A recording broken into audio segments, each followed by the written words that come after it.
Someone once said, don't ever go to San Francisco unless you're in love.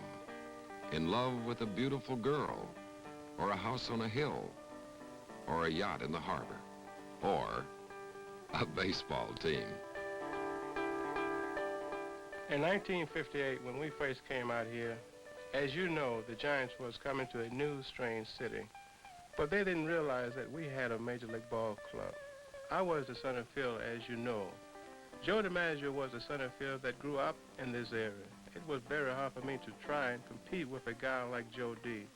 But again, I don't blame the people of San Francisco because Joe had played here. And they had seen what he could do, and they had only heard what I could do. Right now, I think that San Francisco is one of the finest cities that a ball player could play in and even live in. So I feel that when I quit baseball, San Francisco will be my hometown. The American Broadcasting Company presents Portrait of Willie Mays.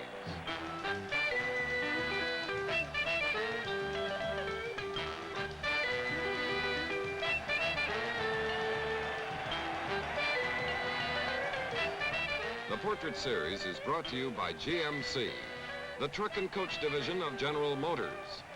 See your GMC dealer and find out what a difference a name makes.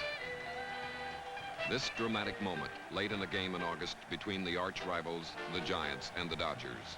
Willie Mays at bat, the battle for first place. But a baseball story must begin way back in the spring. This year has been a very good year for us.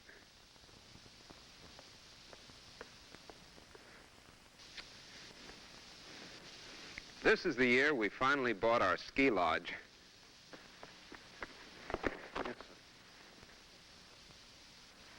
And our weekend home in the country. And our beach cottage. And our hunting fishing retreat.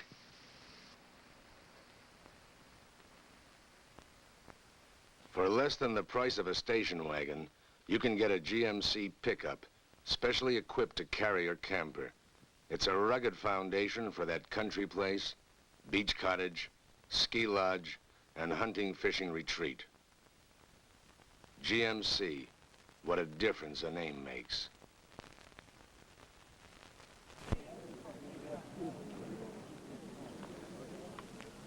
I think one of the nicest things that anybody would want to do on a sunny afternoon in the early spring is lean here on the batting cage and without a care in the world, watch Willie Mays hit a few.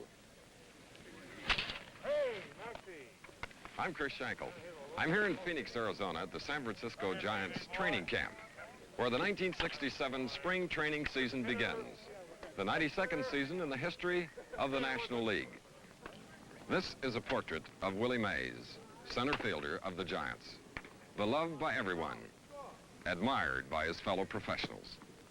This is a portrait of baseball today and the story of the long, long season.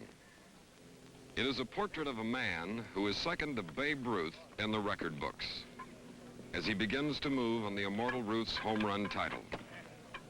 It is the story of the final weeks of action of the 1966 season, when the pennant fight went down to the last inning of the last day for Willie and the Giants.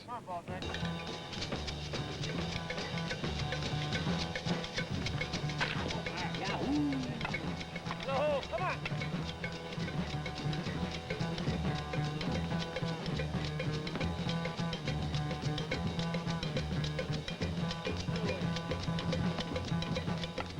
Baseball is a game of inches and angles and 1,000 accidental occurrences. Spring training is a time for 1,000,000 repetitions of details and rhythms, quick hands, in a game where practice makes perfect. And sometimes the rabbit gets away. The big pitchers take a few weeks to limber their valuable arms. The Bolins, the Perrys, and the relief staff all work up to it easy. While in batting drills, the automatic pitching machines tirelessly feed strikes to the batter until the hurlers are ready to go to the hill. The wealthy, well-liked owner of the Giants, Horace Stoneham, surveys his team and begins to hope as the veterans plan The coaches plot. The manager and the captain prepare for the warm afternoons when the rookies and the veterans are one. The full dress exhibition ball games begin. Baseball is caring about all the little things that come before the final pitch and the winning run. The long season begins in this first weekend in March in Arizona or Florida. The modern ball player stays in fine shape all year long. And the intensity of the action and excellence of play on the first days in the spring is remarkable. The professional attitude is there on the field. The rookies learn about the veterans, and the veteran Mays learns about rookie Kelly's pickoff move to first and is out. Willie will remember that. The managers today have 5 or 6 experienced coaches with teaching ability who never miss a trick. If a rookie has the ability, his club will find it out. Fielding, throwing, hitting, base running, sliding, upsetting that catcher. To the folks watching, that play was a nice out. Look again. To the 200-pound athletes involved, it was an all-out collision, and they began to taste it right then. The man responsible for all this talent is the manager, the gruff-voiced, straightforward Herman Franks. Very few people understand Willie Mays. At times, even I feel as though I don't understand him, and I think I know Willie as well as most everyone. Especially they say, why does he need rest? Lord knows I don't want to rest him because this is my ball club. However, I know there's certain little mannerisms he has that I just have to rest him.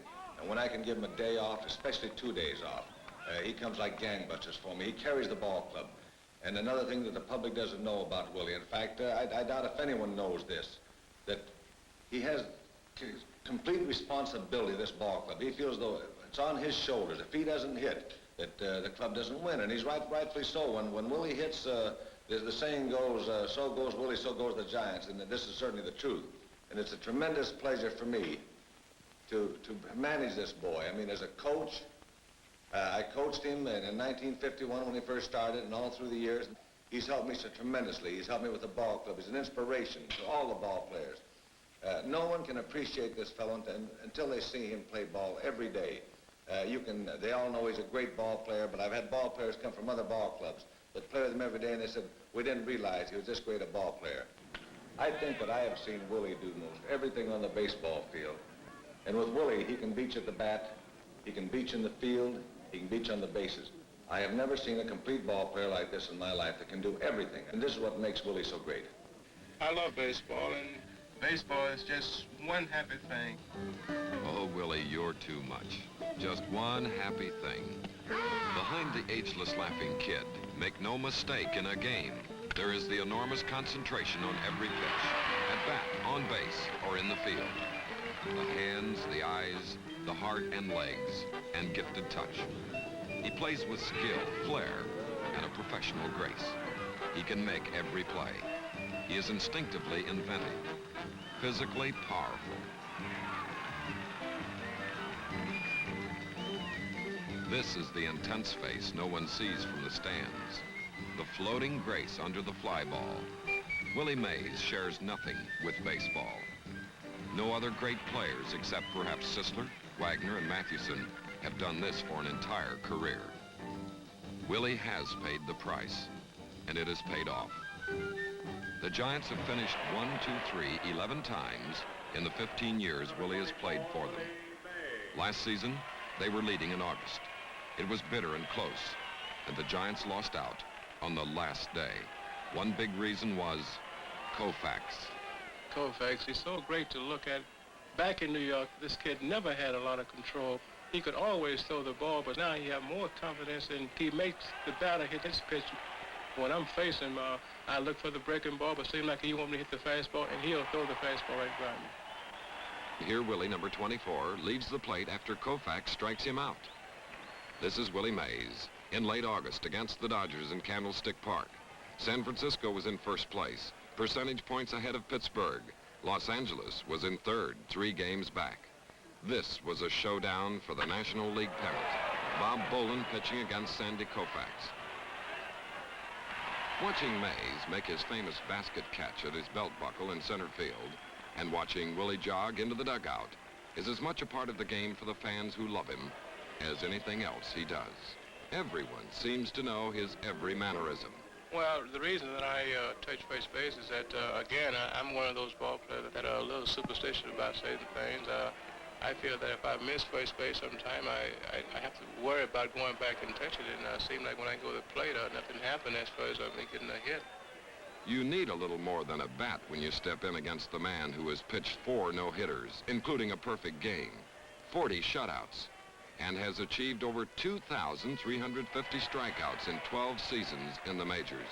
Well, the first thing I do when I go to the plate, I try to dig in. I glance at the pitcher just to see what he's doing. And sometimes he watches me a lot just to see how far I'm going to dig in. And we have certain guys in the league just won't let you dig in too much.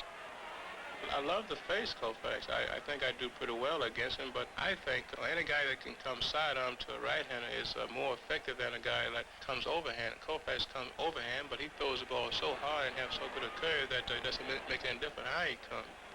Now, you can see the ball as it's coming in here. I can pick it up just about halfway and just about tell whether it's going to be a breaking ball or a fastball, but with a guy like Koufax, it's just kind of hard to try to set yourself in one pattern. You just have to look for the ball and hit what you can see. Of course, the trick is, if you can't hit a pitcher, at least get on. Work him for a walk. If you're as dangerous a hitter as Willie is, any pitcher will pitch you more carefully, going for the corners, try to get you to swing at bad pitches. In a scoreless game, a walk can begin a possible momentum. Mays the hitter then becomes Mays the base runner, another art. When you're batting against a guy like Koufax, get on first base any kind of way you can. When I get on first base, I forget all about him. I'm concentrating on mostly is getting to second, running the bases as fast as I can, trying to make it home. What you have to do mainly is concentrate on what is happening in the game, and especially on a double play. Try to run as hard as you can to get there to try to upset the guy that is trying to pivot and make the double plays. You've got to go in different types of ways just to offset him just a little bit so he won't make the double play. The Giants could do nothing against Koufax in the bottom of the 6th, and with the wind whipping across Candlestick, Bolin gives up his second single to the Dodger veteran Jim Gilliam. Koufax is as poor a hitter as he is a great pitcher, the paradox of most pitchers. But he manages the vital sacrifice with a swinging bunt.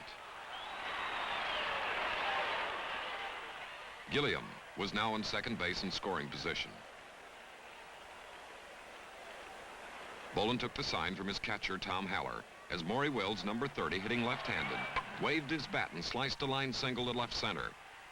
As you see the cutoff man come across, he's trying to line me up for the throw.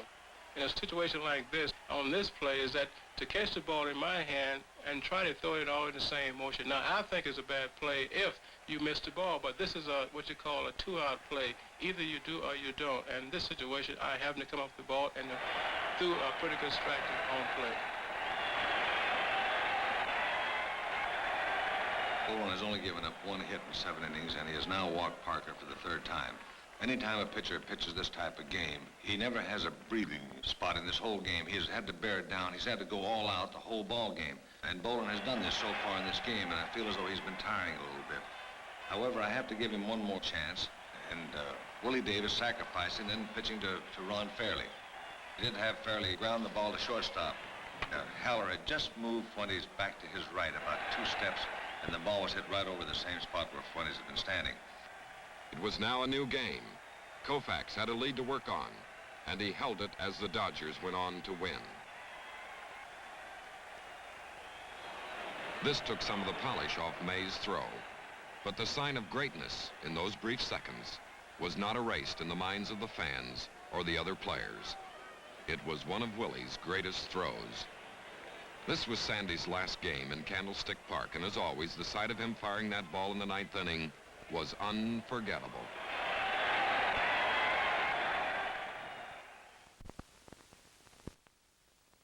One minute you are racing around looking simply gorgeous, and the next minute you are something else, a brute with muscles like Hercules. I mean, what are you anyway? Beauty or the Beast? Ah, just look at you sitting there like butter would melt in your mouth. And look at your new styling. 4 headlights you got yet. And here, you are a raging, pounding, pulsing workhorse. Horse? 220 horses. You are tough, tough, tough. Except here. Ah, you are a racy, sportsy, zippy little chickie baby. I know what you are, you crazy little kid. You are Beauty and the Beast, all rolled up into one. Come, let me take you away from all this. Analyze a pickup at your GMC dealer. GMC, what a difference a name makes.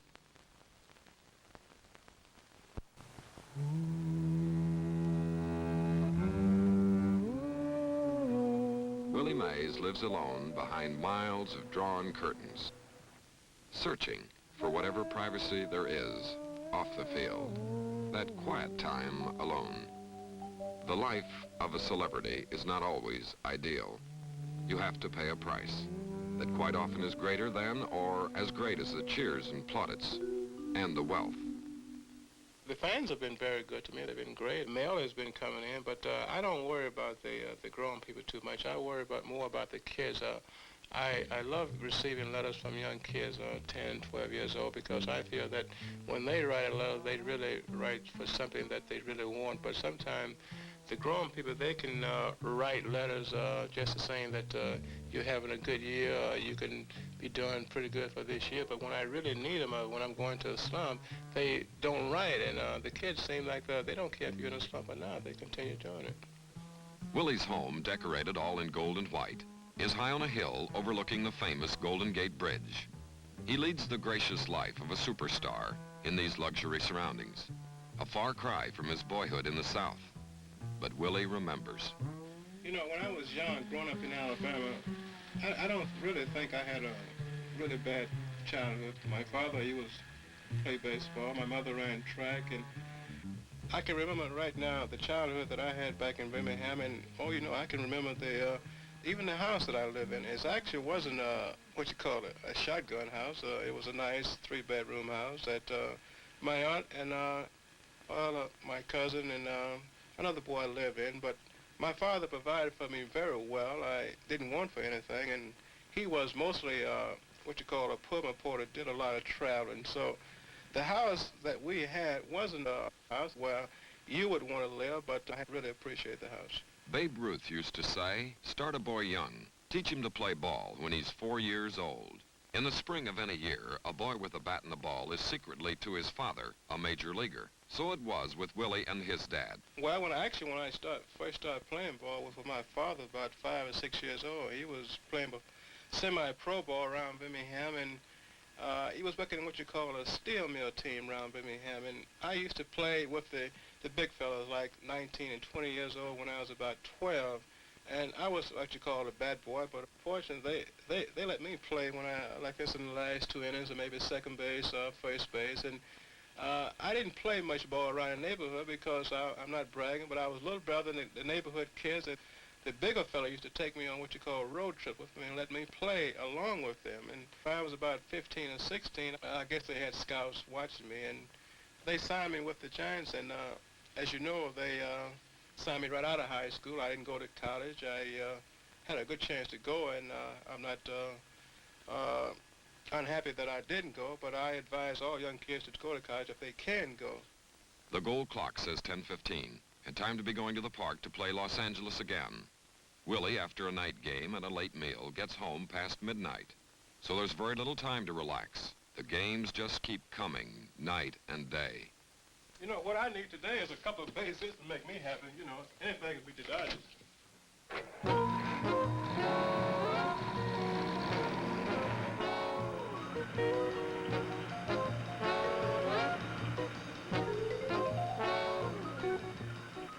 I feel that all kids should get their education first, whether they like baseball, football, or anything. But I feel that baseball is the sport to play. I know for my son, if he want to play sport, he's going to school first before he even think about start playing. I can't think for the guys that want to play sport. That's up to them. I know the money is here. The kid from Birmingham earns far more than $125,000 a year playing baseball.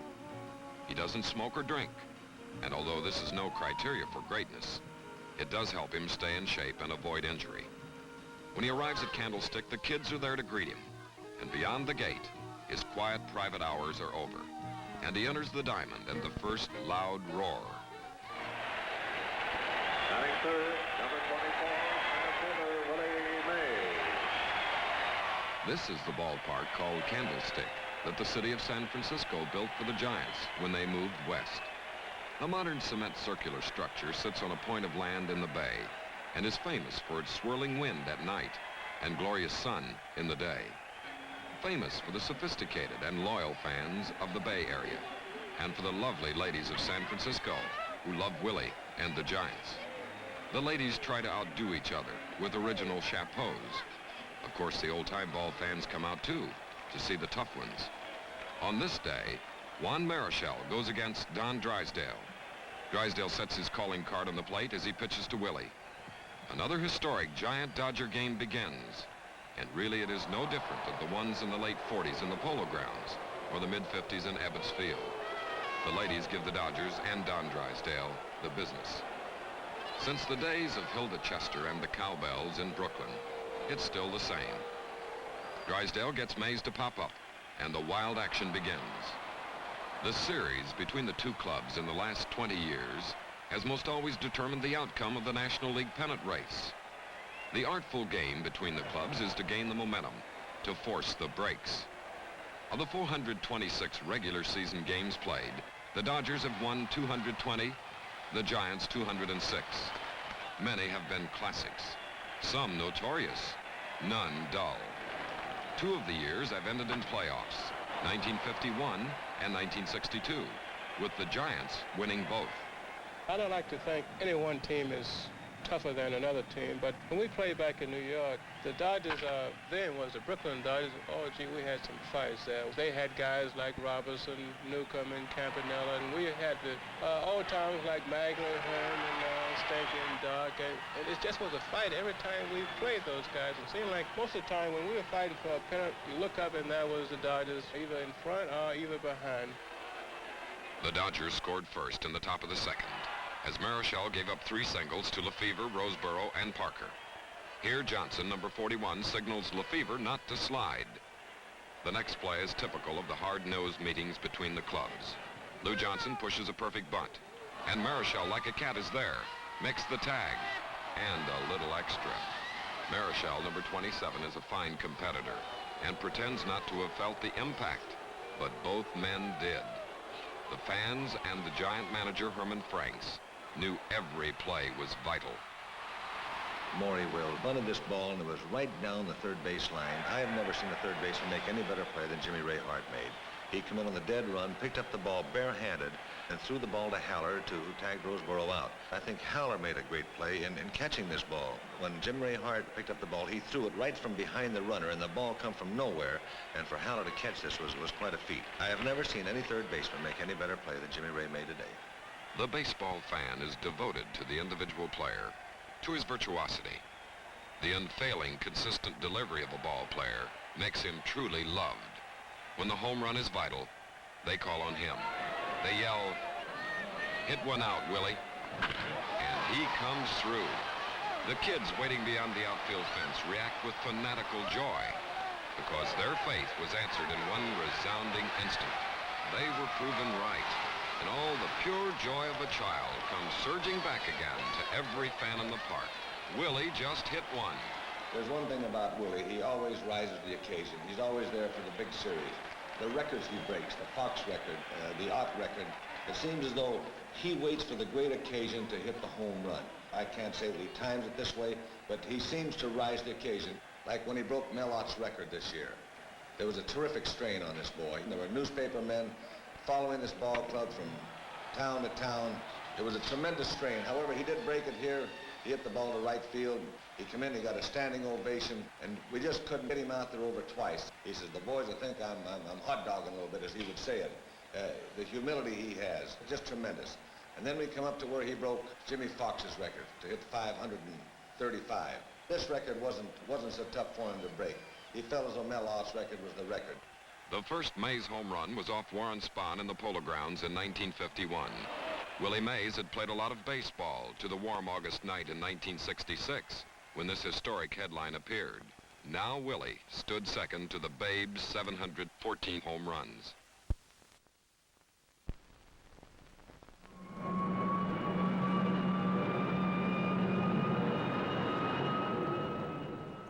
Well, that wraps it up. Not quite, Joe. We got to put in overtime. Oh, man, the wife won't go for that. Yeah, I know what you mean. And I don't go for these cigarettes. What's the matter? The taste, kind of washed out. Oh, yeah? Here, try a cool. Come up to the cool taste, the coolest taste in any cigarette. Get Cool's white filter, rich tobaccos too. Taste extra coolness, let Cool's come through for you. Hey, this brand's for me. Like 'em? First pack's on me. Come up to the cool taste, the taste to stay with every time you smoke. The jet roar is a part of every modern ball player's life. A long jump from the tedious train rides of the 20s and 30s. Today's ball clubs make the transcontinental trips in less time than it took John McGraw's Giants to get to Baltimore, as they fly over 50,000 miles a year to play 81 road games. The San Francisco Giants' nemesis of 1966 was the New York Mets.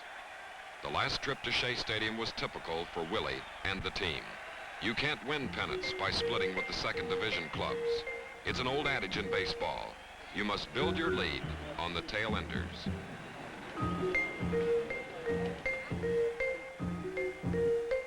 Coming back to New York is always a pleasure for me.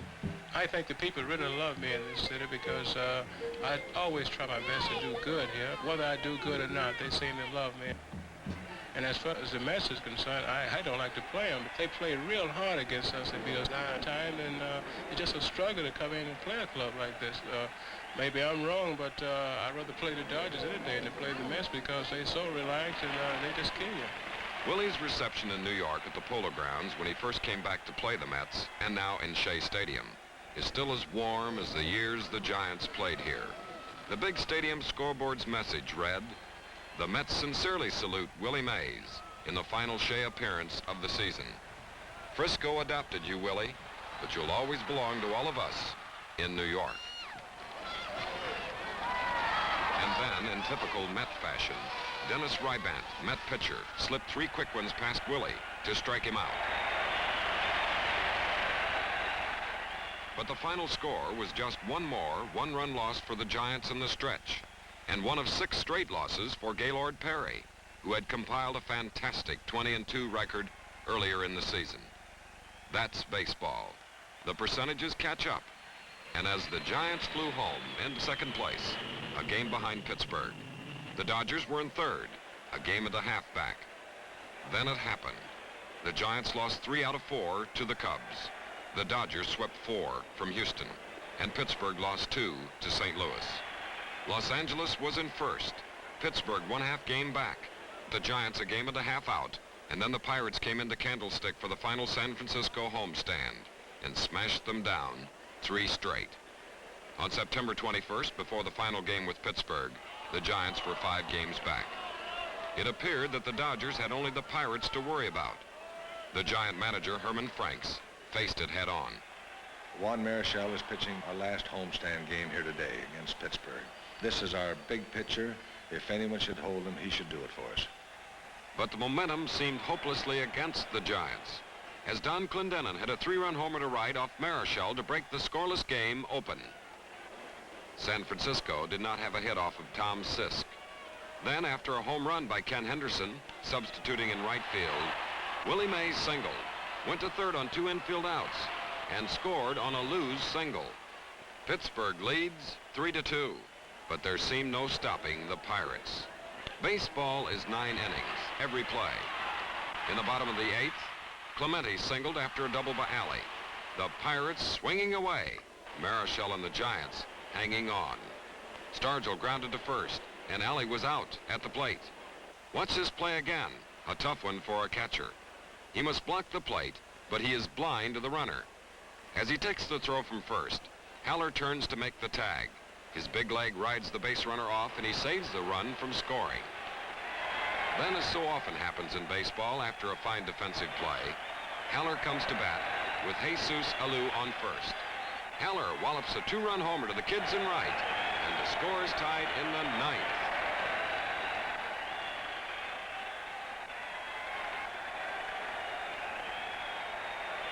The pitcher's spot. Franks lets Marichal hit. The stroke of Lady Luck comes back, and suddenly complete defeat is stroked away with one solid hit to left. A home run by the Giant pitcher. The Giants, 2 outs away from being out of the race, are now still alive. I say Marichal is the best right-handed pitcher in baseball today.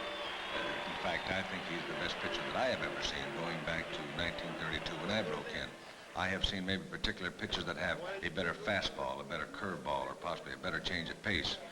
But I have never seen one pitcher with so complete a category of pitches. He has every pitch, the fastball, the change of pace, the curveball, the screwball, in complete command. He has pinpoint control of every pitch.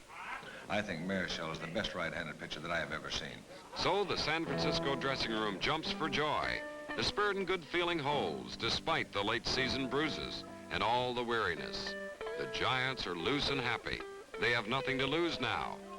Maybe the hitting and the pitching would get together. Perry was due to win again, and surely Marichal could win 2 or 3. And Willie and the other big hitters, McCovey Haller and Jim Ray Hart, would start to go again. There was hope. The Giants had done it in their miracle year in 1951. Why not again? The team was packed for the final 3 series, the final week of the long season. Houston in the Astrodome, the Braves in Atlanta, and Pittsburgh again the final 3 days. All Willie and the team had to do was try to win them all.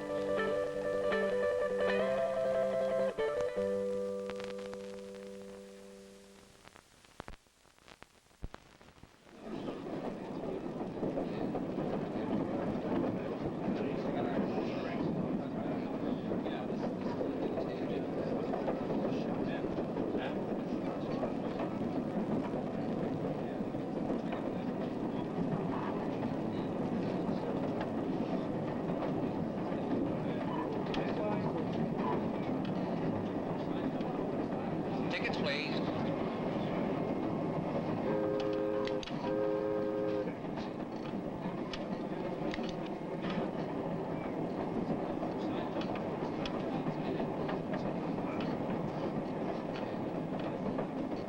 Accutron owners can't stand the wrong time.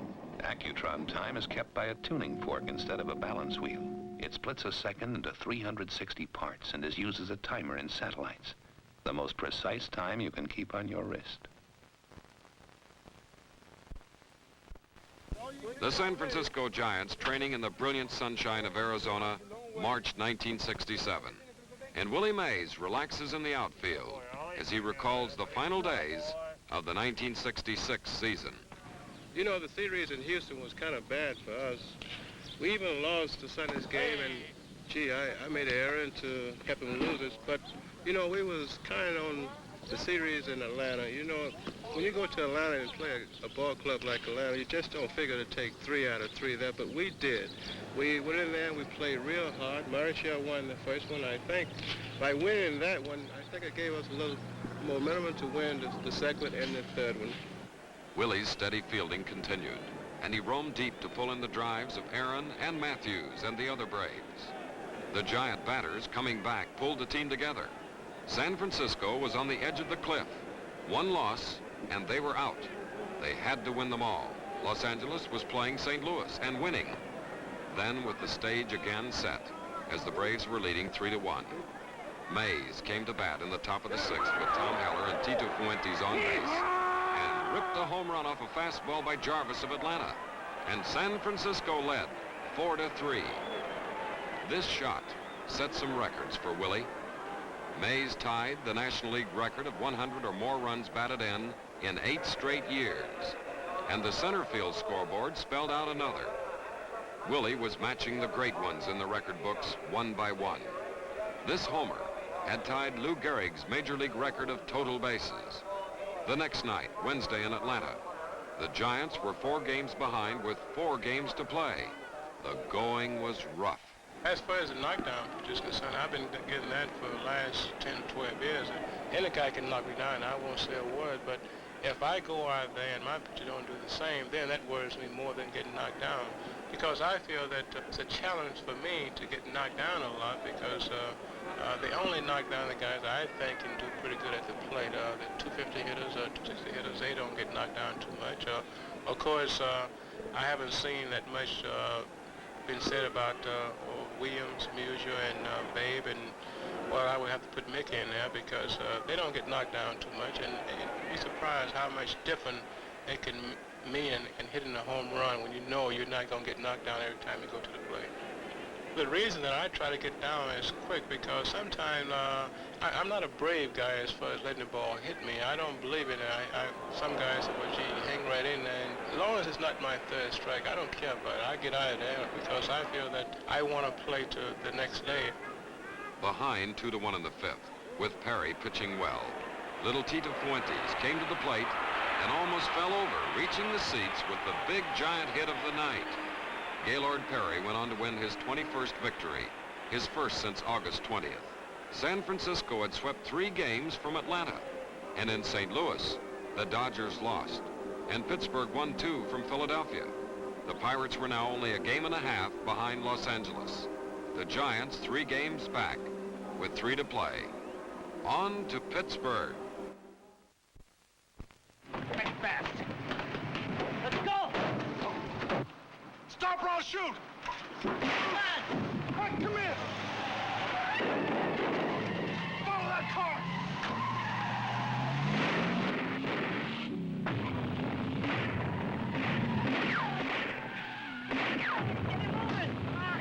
We'll never catch him in a truck. We will in this one. It's a new GMC pickup. V-power. 220 horses. Hey, we're catching up. Look out for bullets. Don't worry. This baby's rugged. It's got 2 steel roofs instead of 1. Bucket seats, wall-to-wall carpeting, 4 headlights. Bet it costs a lot. Oh, you'd be surprised.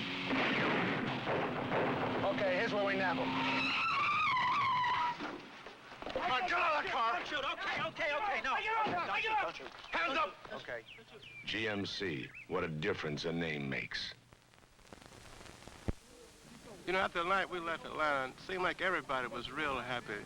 We arrived in Pittsburgh, and it seemed like everything was going wrong. It started raining, and, you know, when it started raining a pennant race like that, it seemed like all the clubs let down, but I don't think we did.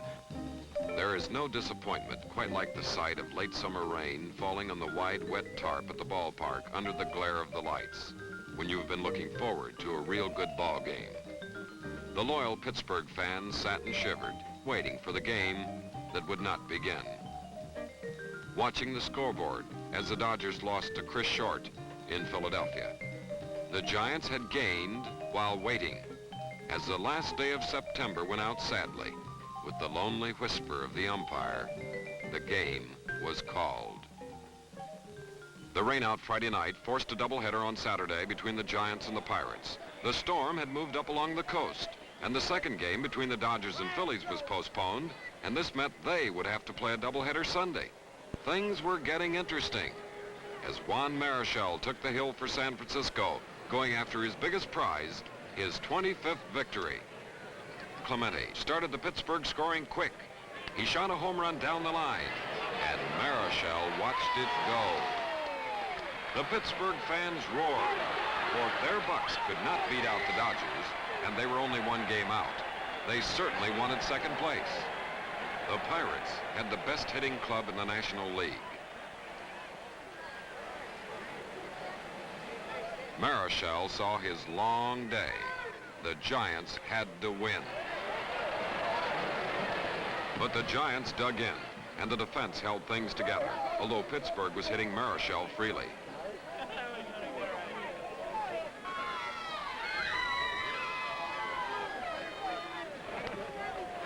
In the bottom of the 5th, Clemente doubled to right, scoring Matty Alou. Manny Mota going to third.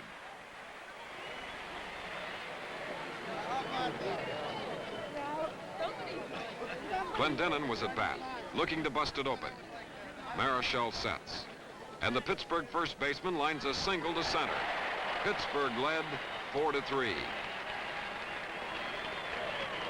But the Giants kept coming. In the 8th, Hyatt, playing for McCovey, bunted Hart to second. As a manager, I can't say enough about the sacrifice. There are times that you definitely should sacrifice. However, every manager plays according to the ball players he has. Ollie Brown doubled, scoring Hart. Heller walked. And Jim Davenport, who had come off the bench earlier, rifled a shot down the line, which Clemente made a great play on, but too late. The Giants had won 5-4, even though Juan Marichal gave up 13 hits. It was a demoralizing loss for the Pirates. In the late afternoon gloom, they played the second game, and Bob Boland pitched a masterpiece. Bill Mazeroski got the only hit, a bloop single into short right with 2 outs in the second inning. Boland faced only 28 men. It's one of those old-time nothing ball games. Lanier opened with a scratch hit, and the ball was thrown away, and he ends up on second base. The bunt sign was flashed to Boland. We usually have a word sign that we give to whoever the man is up at the plate, not to let them charge and hit away. But they were charging Boland, and we gave him the sign, and he hit a bomber to center field to score Lanier. Can you imagine, the Giant fans said all over San Francisco that happy Saturday night? Their beloved team had not only knocked Pittsburgh out of the pennant, they even moved past them into second place. The last day of the season. Glorious Sunday, sunshine under the Tower of Learning. How smart do you have to be to sweep the Pirates, or figure out that if the Phillies can beat the Dodgers in 2 games, this will not be the end of the season for the Giants. That will mean a playoff. Up in Philadelphia, the Quakers were out on the Sabbath. The city of brotherly love had none for the Dodgers. That's the way they play for a flag. The Phillies wanted them both. They had to beat Big Drysdale in the opener, and they got to him quick. The Philadelphia center fielder, John Briggs, led off the game with a home run to deep right in the first inning. The Phils got another. The Dodgers called a meeting, and Drysdale was out. Each game is momentum. Philadelphia had gotten a big pitcher out, but Los Angeles was out to wrap up the flag. The 2 games would be an interesting contrast. In Pittsburgh, an almost identical match. Glendenon led off, slammed a triple off the scoreboard in the second inning,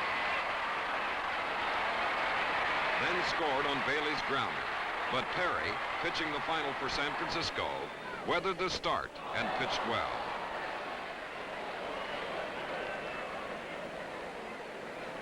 In the 3rd, the memorable moment again. Jesus Alou single, and Willie Mays walked to the plate in the golden October sunlight, and with that mighty classic swing, powered one high over the scoreboard and out of Forbes Field.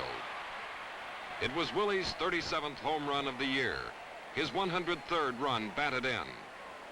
Again, the perfect stage, the right time, the lift his team needed, the strength to hold on and try to win them all. They welcomed him home, and there was that certain feeling that it might all just happen. With the pressure on the Giant defense to hold Pittsburgh, the infield threw a few away, and the Pirates went ahead 3-2. The team looked to Perry to keep it close. It seemed the Pirate bench was also keeping their eyes on Gaylord. His fastball was dropping 2 feet. Now, after a big year of winning, the opposition is always going to throw stones. And the word around the league had it that Perry was throwing a spitter. A spitter is a pitch where the ball is moistened before delivery. The moisture in the trade is called a load. And about the 5th inning, the Pirate manager, Harry the Hat Walker, came flying out to the plate umpire Steiner to wish him happy October, and was promptly thrown out of the game. Stop action shows the ump's beautiful form. Walker claimed that Clemente could not hit a ball that did what the last pitch did, and that Perry was throwing a spitball. Out, says the ump, out, out, out. this is what Walker saw. Gaylord would touch his cap, then wet his fingers so. Now, the rule book says, since the spitball is outlawed, that if a pitcher wets his fingers, he must wipe them on his uniform. But look closely. Perry wipes the 2 fingers he did not wet on his shirt, then on his letters, then throws the spitter.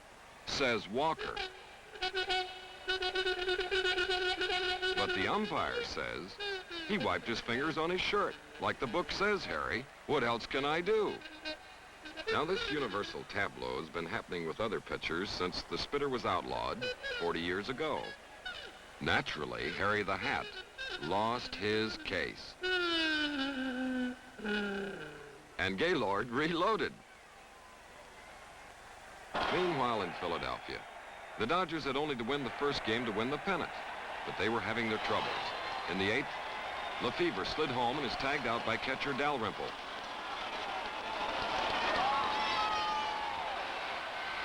Then the Phillies broke it open. Richie Allen singled and went to third on a wild throw. Then came home with the critical run seconds later, and the Phils won it. The fans were elated. The Dodgers now had to hope the Pirates would beat the Giants to give them the pennant. But in Pittsburgh, the Giants had other ideas. They had courageously tied the game up at 3-3 in the 9th with a clutch hit by Ossie Virgil. But Pittsburgh was fighting bitterly in the last of the 9th to win it. Alou got a bunt single. Alley single to center, sending Alou to third, and manager Franks rushed to the mound to speak to his pitcher.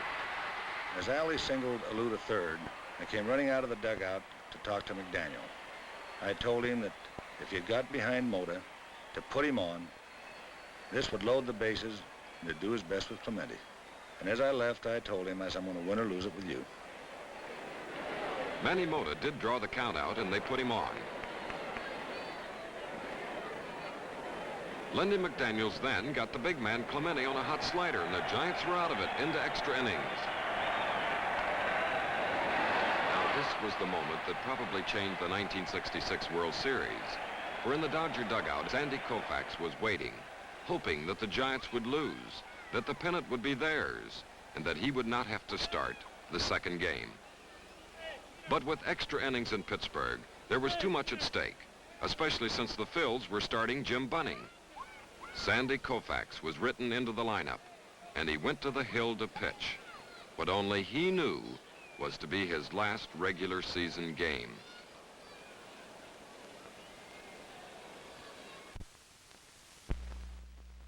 Somebody here ordered a steamroller. Yeah, we're all set. Well, what I got to run over? These Hager slacks. You got to be kidding.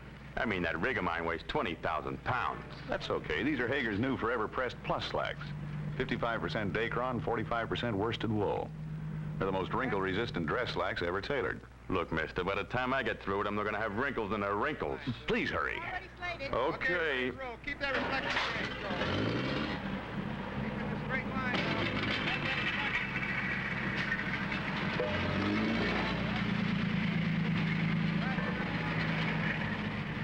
Okay, Joe, hold them up.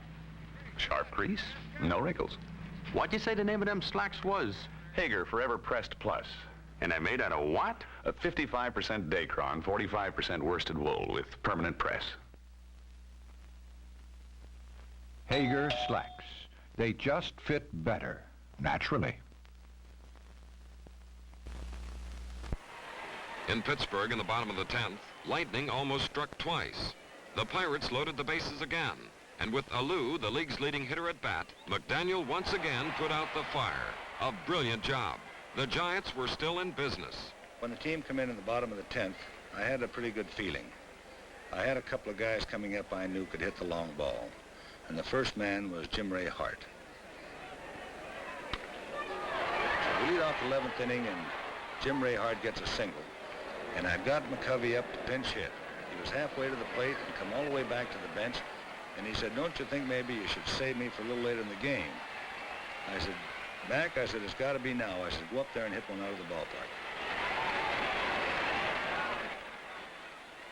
Now, Big Willie McCovey is an honorable man, and when the manager tells him to hit one out, he does. He really did it. McCovey comes off the bench and unloads a tremendous 450-foot home run to right field. And Willie Mays leaped right off the dugout steps and 5 feet into the air. The team went wild. There was no difference really between this scene of high-salaried major league men and a little league dugout at the same moment. After McCovey hit this home run, I have never seen a ball club like this in my life. So elated and so happy. In fact, Lanier was actually the next hitter, but no one paid any attention to it, and Davenport was up at the plate and had 2 strikes on him before I looked up and knew that he was hitting out of turn. I called him back, and we sent the right hitter up there, Lanier. San Francisco had swept 3 from the Pirates and gained second place. The Giants as a team had enjoyed a remarkable finish, winning all their games in the final week against 2 hot clubs. San Francisco had been 1 out away on September 21st from being 6 games out. And now they had forced it all down to the last game of the season. All Willie and the Giants could do now was make the bus ride to the Pittsburgh airport and wait for the outcome of Philadelphia versus Koufax. Sandy turns to answer the roar from the stands. He realizes it is the final score from Pittsburgh. He sees the Giants have won. And now he knows he must beat Philadelphia to win the pennant. All the pain in that left elbow doesn't matter now. All the memory of the arm immersed in shaved ice. He threw so hard now he fell off the mound. He shut the Phils out cold for 8 big innings.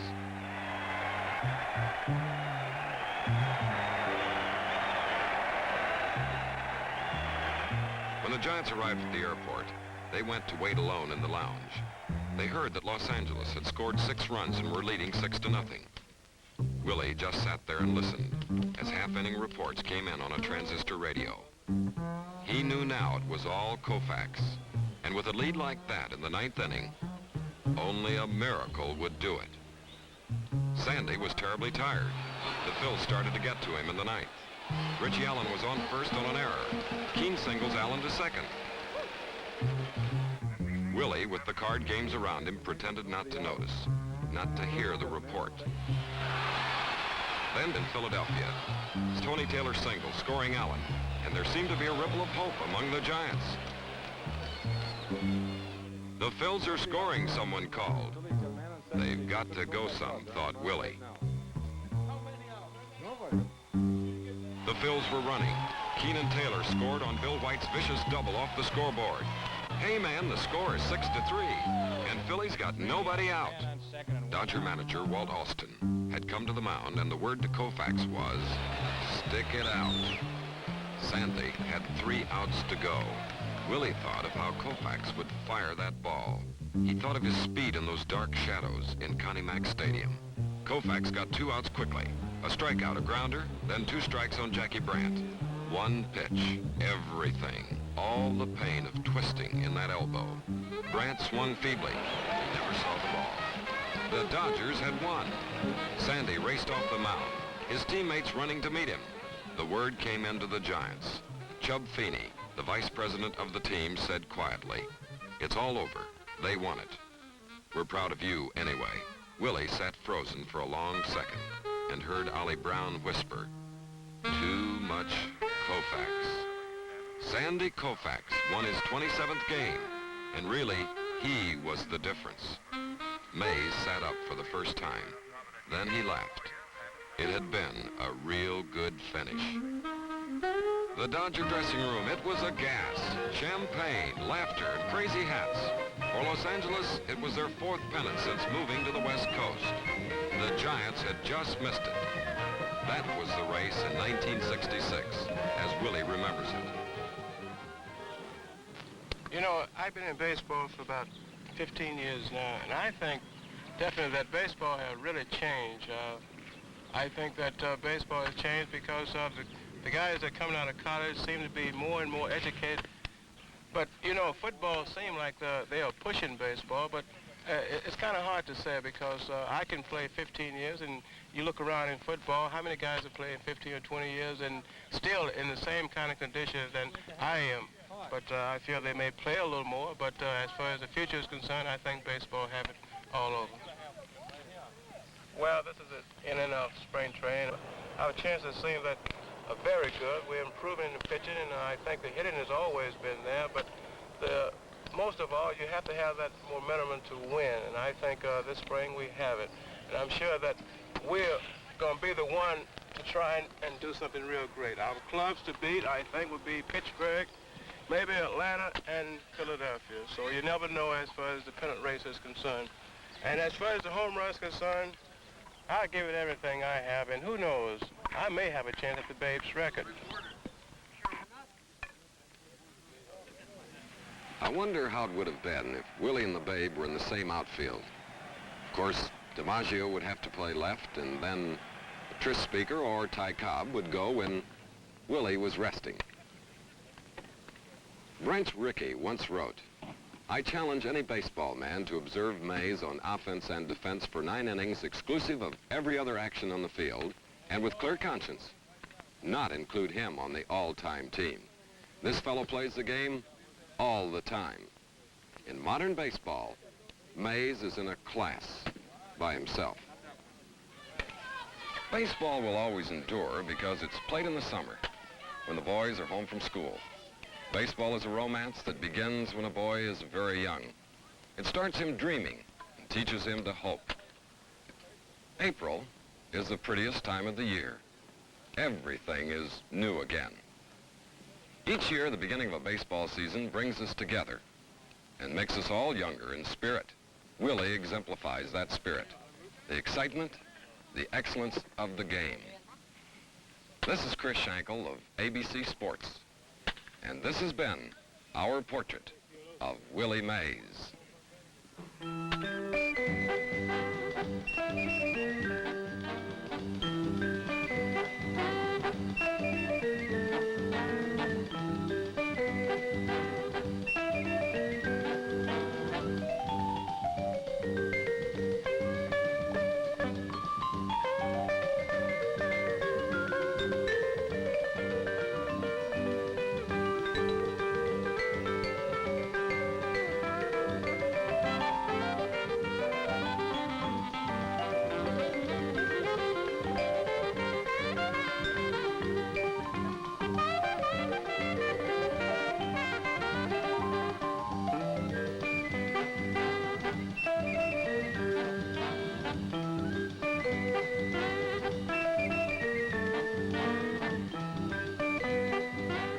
Portrait of Willie Mays has been brought to you by GMC, the truck and coach division of General Motors.